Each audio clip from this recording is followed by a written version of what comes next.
1, 2, 3. What's going on, everybody? Welcome to Real Talk. Come on, Chris. It's like 2 lines. What's going on, everybody? Welcome to Real Talk, the #1 real estate podcast in New Jersey. And we're here for another episode of Office Hours with the boys. Tom Clancy, not the author. Chris Moreno, your local Latino realtor. So we're going to talk about some deals, things that have been going on throughout the week. We have a bunch of stories to tell. Pretty intense week, honestly. How do you guys feel? Are you feeling stressed? Are you feeling... It was a stressful week. It was a very stressful week. How are you feeling, Chris? I just observed the stress. I'm going to let it get to me. So let's start out by talking about Chris's deal. We're not going to go into too much detail about our clients, but wanted to talk about Chris's amazing opportunity. He lost a buyer who ended up working with another agent, and directly after that got a $1 million listing appointment. And it went phenomenal. It went great. There was a couple days where we weren't hearing from the guy, so we were kind of worried that that the listing wasn't going to happen.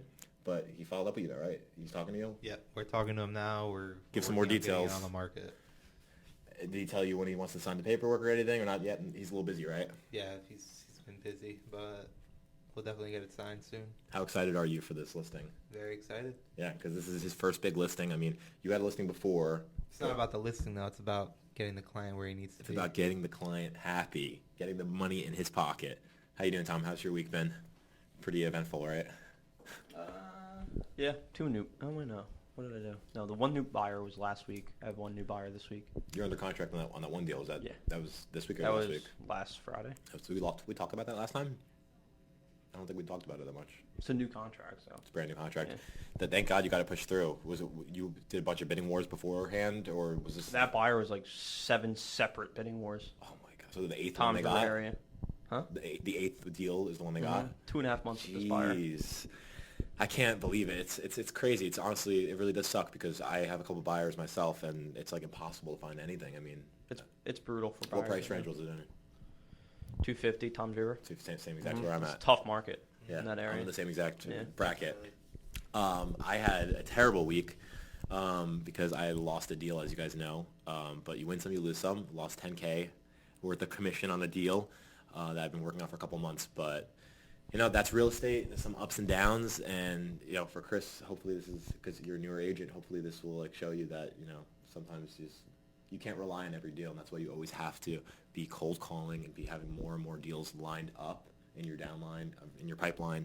Excuse me, because you can't rely on one deal. You can't be like, oh, I'm good. I'm set on this one. I got a listing. I'm good. You got to keep pushing it. Yeah. But we've been cold calling a lot. You've been in the office a lot more. Chris has been cold calling like crazy, which is a huge improvement. I think we talked about this on Ricky Cruz's episode. I was talking about agents who, don't cold call or are a little nervous or just get distracted. And this week, I think you were really motivated. I mean, how many calls did you did over the last 7 days? Honestly, probably like 500 calls within the last 7 days. And how are the results coming out so far? They're coming out well. Definitely not everybody who you call is going to be interested. The majority of people, they're not going to be interested, but you will run into those people who are. And so that's why you got to keep calling. Don't give up. You got some good contacts from it. You got about probably 3. Well, you got that the $1 million listing from cold calling. Yeah. And then you have I think 2 more you said you had, right? 2 more possibly interested sellers. In listing, yeah. Yeah. And I'm working with a few more buyers now. Yeah, right. And some renters now too, as of today. Yeah. Yeah, we've been really just taking advantage of, I got some listings, I got some rentals, and we're taking advantage of those buyers and trying to just close as many units as possible and get Chris to do it as well. How's cold calling been for you, Tom? Called a lot this week. Any results? Nothing really. No. Nothing good? No.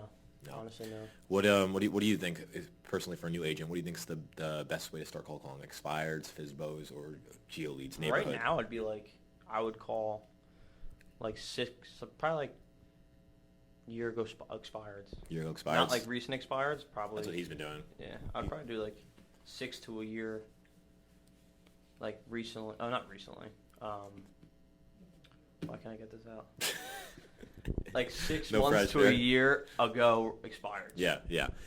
I mean, I think a lot of agents are honestly doing that because there's like no expireds coming up. Like There's on not. Redx, there's like There's nothing nothing, new yeah. expired because Everything's pretty selling. much selling. Unless Well, you're the way inventory's so low, overpriced. so it's just selling off. The only Okay. thing I don't like about like the newer ones is that everybody's already called them. Well, then, yeah, The old ones, everyone's it's calling like- at 8 it's like- a.m. and all the new ones are, especially since there's not a lot of them. Right. Everyone's calling them. Right. Yeah. Right. And if you speak to someone that's not even interested in listening again, they're already so annoyed because they already spoke to 100 different agents already. Even the old ones though. like, Constantly getting calls. even the old ones. We've had some ones from like 2019, 2018 that said that they had like calls from multiple agents that same day. That's what a lot of agents are doing that because there's nothing to call. It's crazy. Even cold calling. The only thing you can do is circle prospect neighborhoods, and they really don't get a lot of calls because you're picking a random neighborhood. Exactly. But that's more of that's a long-term game. That's like That's a really long game. that's like planning ahead to build your database and make those connections in your neighborhood and relationships. But to get like immediate expired listings, it's like almost impossible right now. I mean, we're still booking appointments, definitely. We're still definitely I would say getting the in touch with hardest to people. convert right now is probably for sale by owner. Surprisingly, it goes. it goes everyone two I talk ways, to, feel everyone- like, because the one way it goes is that Well, it's yeah, sold the ones already. that are sitting for a while that are overpriced, like well overpriced even in this market, that are Yeah. sitting. Yeah. Usually they need work to the home, or they're just completely overpriced. Right. And And you call them and they know it. that's an opportunity. Yeah. So it's And they're like, listen, I don't need to sell this house. I'm just seeing if I can get this price. yeah, it's They know it. Yeah, definitely. So they're not interested in listing with an agent. The ones that are usually interested in listing with an agent are the ones that need the work done.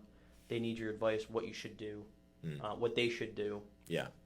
I would say You it's just have that. 50-50. Yeah, I would say it's 50%. Either you're calling a FISBO and they say we already sold, we already have offers, or it's that scenario where they're way overpriced or the house needs a lot of work.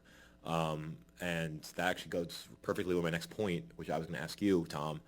What would you do in a situation where you have an overpriced listing that wants to list with you, somebody who wants to work with you? Let's say that even if it's family, and they just are like, you know what, we want to try at this number. We don't really care. Are you going to take it? Would you take the listing, or what would be your language to try to maybe get them down, make them more realistic about the scenario? I just wouldn't. I would take the listing, especially in this market. You never know. Right. Someone can be walking around. But I would definitely let if it's your family member or a stranger, I would let them know. Listen, we are going overpriced, and most of them know. Right. Or they're going overpriced because listen, they don't care. They're fine. They're fine staying there just because of the market. They want to see if they can get the number they want in their own head. So Yeah. say they want 479. In reality, it's 400. Right.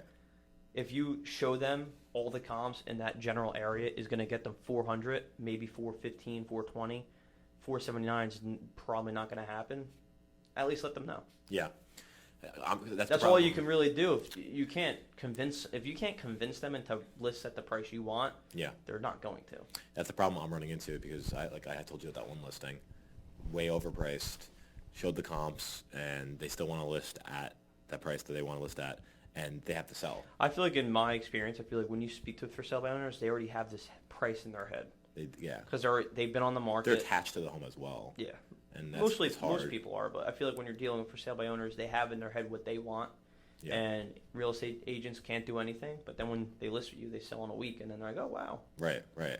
So we actually do something. It's Yeah, not like yeah. we just have a license and we list houses. Yeah. That's how we make money. No, definitely. So Chris, have you run into any issues with for sale by owners? I haven't really been calling for sell by owners. I've only been you've been doing a lot of expireds. yeah, I've only Yeah. been doing expireds. You've been A lot doing of good with expireds. it though. Yeah, we got to It's do been going well. after this podcast. We're gonna do neighborhood search, geo leads, because I want you to call. I want Selena to call and you to call for your open house. Geoleads are super easy because Call it's the just neighborhood. you're circle prospecting, calling neighborhoods, and you're literally having a conversation with people that have no real estate interest. I shouldn't say none, but they might. Hopefully they do. You might call someone just saying, "Listen, I'm just giving you a quick call, seeing if you have any real estate needs," and all of a sudden they're like, "I actually have an interest in selling my house in the next 6 months." Yeah. Or they have a family member. Or they have someone looking to sell, or someone they know just recently expired and had a horrible experience with their agent, Right. Right. and now they're asking you to give them a call. Yeah. So, Yeah. GeoLead can get you a buyer, it can get you a future listing, it can get you a listing on the spot, it can get you pretty much anything. It's really random. You just It gotta, can get you 2 buyers appointments and get you literally anything. just You gotta put the never know. time in, and you never know what you're gonna get from it. It definitely is tough because it's a lot of time. Yeah. Oh yeah. When you circle prospect, it's constant. Like That's why the Obviously, you have to probably do 200 to get one or two. emails. Contacts. Yeah, definitely. I did like 70. I got one email. But all right, we're gonna cut to a quick ad break, and we'll be right back. Just wanted to take a quick moment to thank our sponsor for this episode, Goldfinch Title. Thank you so much. Goldfinch Title is backed by Trident Abstract out of Wall Township, New Jersey, and they are a leader in their industry. Trident has been in business since 1976. At Goldfinch, they have specialized teams ready to respond with solutions tailored to your needs, whatever they may be. This ensures that you receive maximum responsiveness, cost effectiveness, and efficiency. In partnering with their growing network of offices around the globe, they have the flexibility to service national and multinational customers. Communication is key, and from the moment your offer is accepted, Goldfinch representatives will walk you through every single step of the process. Goldfinch has been vetted by most major banks and lenders, and they offer full settlement services, making the process with them simple and completely cohesive. Call 732-547-2242 today to get your quote or to learn more about the company. They look forward to servicing all of your title needs. Let's get into the podcast. We are back. During that break, we were talking a little bit about rental situations. Chris is working some rentals right now. We run into a lot of issues with rentals. It seems like, you end up getting a lot of leads from a rental listing, and not all of them end up being the greatest of leads because you end up getting people who have low credit or, not enough income or bad credit scores is probably the biggest one I see because a lot of these people have jobs. But, it's rough. They can't show income. Like, they work cash jobs. Work cash jobs, That's probably a big one for me. Is there really any way around that? I mean, I guess it depends on the landlord in some situations. It all depends on the landlord. It all depends what on they the want to landlord. do. Yeah, so for your clients, if they do end up having low credit or things like that, it really depends on it's to the landlord's discretion if he wants to accept them or not. Yeah. But it's definitely worth working rentals. We were talking about another agent in the office who closes 30 rental units a month, which is insane. I mean, and it's just great numbers. I mean, I've worked a couple, and they're such quick deals, especially for new agents. It's like you do not want to miss that opportunity. You can close a rental in like a week, 2 weeks. It's minimal paperwork, a quick check, and then that, like you were saying, that can totally turn into a buyer in a year. Mm-hmm. Yeah, because you didn't want to work rentals. You're like, I don't know, if I want to do this, it's a small rental or whatever, but you create a relationship with those people. Yeah. So how's it going so far with your rental leads? It's going good. Yeah. So far. Yeah. You called them all and you got one of them answered? Yeah. Okay. Yeah, keep calling them every day. I mean, some of those are hot leads. Anything new going on with you guys in life you want to share with the podcast? Just working. Just working a lot. How's the stock market?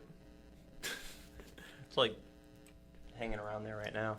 It's dropping. I heard there's going to be another drop.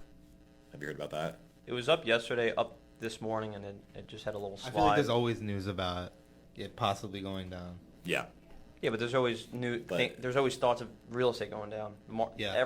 No one knows where the market's going to go. Yeah, you can't really predict it. Any market. No, you You can't can really never predict predict anything. it. I What think it really matters on how Well, I how shouldn't say you hard can't us predict agents it. You are just working. can't. There's people that predict it. Yeah. It's just you say, don't Chris? know exactly when.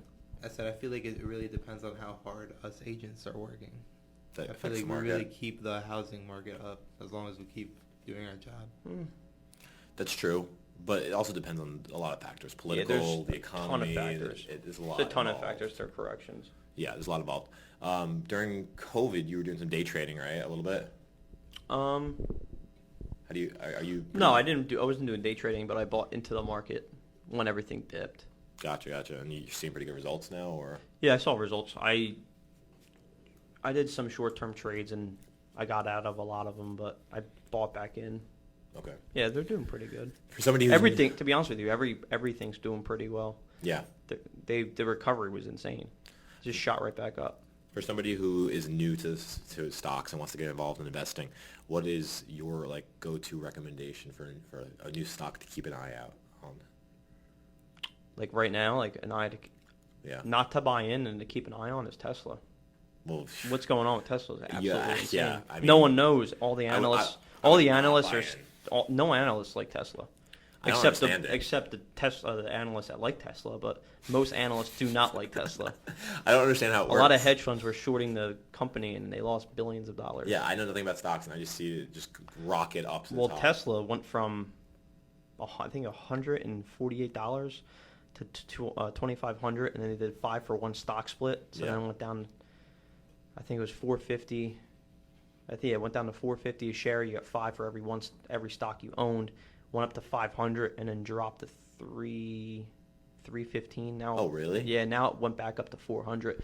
It was because there was many factors. Tesla itself took out like $5 billion in stocks for cash, Right. and another shareholder that owned a lot sold like another $2 billion in stocks. It's So ridiculous. that affected the company. Oh, yeah. But there's all these. Tesla has a vision of opening. I think they are actually opening one in Berlin, a factory to make Model 3s.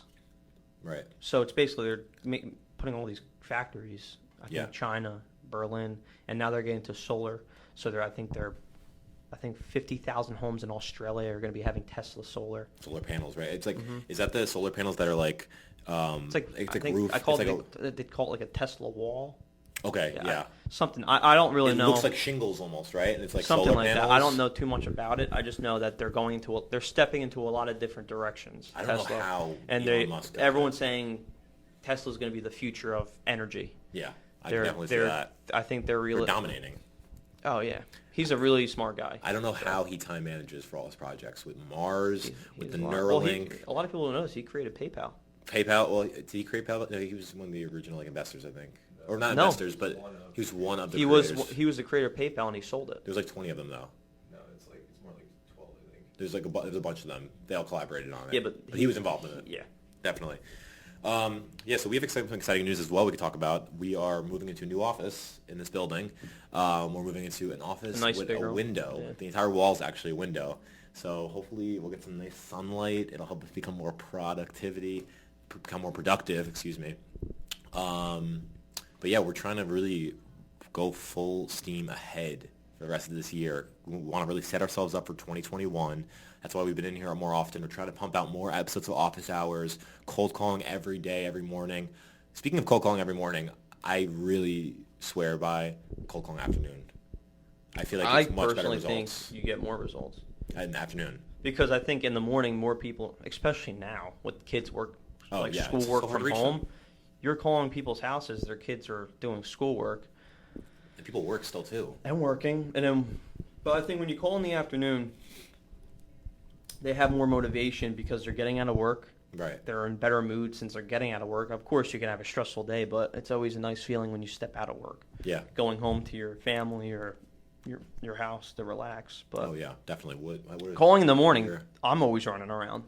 Yeah, if I got So- called while I was at work, I would be like, I have no time to talk about this. If I was working a 9 to 5 and I got called, I would have no time. Chris, any input on that? Like, what has been your experience so far with calling in the morning versus calling in the afternoon?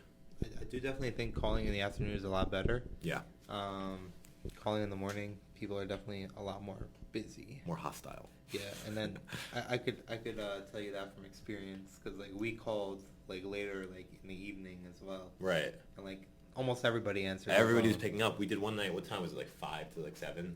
Yeah, something like that. Yeah, and we were getting tons. Nights of are good. But the only thing you gotta be careful for, people always say this, but I maybe only ran into it a couple times. People saying, "Oh, I'm in the middle of dinner," like you interrupted my dinner. That's really the only thing. But other than that, I You feel just like apologize and say you'll give them a call back. yeah, I feel like they're definitely more open to just having a conversation. They're done with their work day. They got nothing on their mind. They're just relaxing. You definitely have a better conversation. So we're gonna be we've been calling in the morning, but we're also calling in the afternoons. We're just trying to get a lot. It's of funny though deals when you lined up. cold call, everyone most of the time I would say 90% of the people that answer are so mad at you. But in the reality, we're trying to help you. Yeah, I mean, I haven't really ran into that many people that angry at me, honestly. Not angry, they just don't want to talk to you. Yeah, It's a quick response. I rarely get someone that they usually give common courtesy, and they're just like, not interested. yeah, I rarely get someone gets actually mad at me. Yeah, Because yeah. We're not doing anything wrong. I We're had just giving them a somebody quick call. so mad at me. I think you were in the office when this happened. It was the wrong number. I think the people that are mad at you are the people that are getting a lot of calls that day. So very new expireds. They know Right. as soon as they hear your name and they kind of figure you're calling about their home. Right, And right. they want nothing to do with it. or the people whose number is on there and it's not actually even their home. Oh, and They are constantly they get calls? they Yeah. get the most mad. I had some guy curse me out. Remember that guy yesterday? Were you in the, I think you were in the office. He literally cursed me Oh, out. yeah. He's like, "Stop calling my phone." He was yelling. And I was like, "I'm so sorry. I'll mark your number." But I don't know how that works on Red-X. I don't know if it deletes the number It off doesn't, which everybody's. they have to figure that out. Yeah, because everybody's gonna keep calling. Because they keep saying, I'm like, I mark I it. personally will never call you again. Exactly. I'll try to mark it, but I mark it, but I don't know. if They the should have a Red X has system to. where, like, if 10 or 20 people mark it, mark The that only thing I person's think wrong about number, that it is that deletes it if- permanently. They do have that. There would be a ton of agents that just keep marking it, so no other agents call. That's what we were saying. That's what we Yeah. were saying. We're saying. So I don't think they could ever do that. But what if there's a thing where, like, if like 25 or 30, like a percentage of agents They give a mark call it, to they confirm. just get rid of it. There has to be some kind of trust system. I don't know. Hopefully, Yeah, I agents don't know. wouldn't be that bad to other agents and try to just like. Yeah. Yeah, that'd be We are in crazy. sales, so. That would be insane. That'd be cutthroat. All right, Chris, how you been? Anything new going on in your life that you want to talk about? Share with the people. No, nothing too interesting. I I'm trying was- to refinance my car because I'm paying a lot in interest. There you go. There we go. So, I actually want to Definitely gonna be refinance. calling my bank soon. Yeah, definitely go for that. I want to refinance my student loans actually. But what do you guys plans for the weekend? Nothing much. Nothing much. Chris, what are you doing this weekend? Party. Partying. Hopefully his clients aren't watching. All right, I think we're gonna wrap it up, right? Oh, actually, I'm doing an open house this weekend. Oh yeah, it's open house. You're not doing an open I house. don't know. weekend. I have a couple appointments. He's probably gonna be Yeah. on some kind of boat, Yeah. drinking the champagne, some oysters, some caviar. I actually have a lot of appointments Saturday. Yeah. Oh, football Sunday. Oh, it's starting back Yeah. up. Yeah. It's empty arenas, right? Like it's gonna be like those I paper really- cutouts where you. I'm can- not sure. You know, I don't you know what I'm talking about? The paper cutout. Yeah, thing? I'm not too sure if they're doing that or You know not. what we should do? I know there's no fans, but I don't know what they're doing. We should pay to get the three of us paper cutouts in the stands at the first football game, I won't do that. and we'll have a little banner. It says "Real Talk Office Hours." No. Why not? It's like $50. I think That'd it's be more awesome. expensive than that. Is it really? Mhm. Why are people paying for it? Is it just advertising? People have money to spend. Our company's taking advantage of that for advertising. Think about it.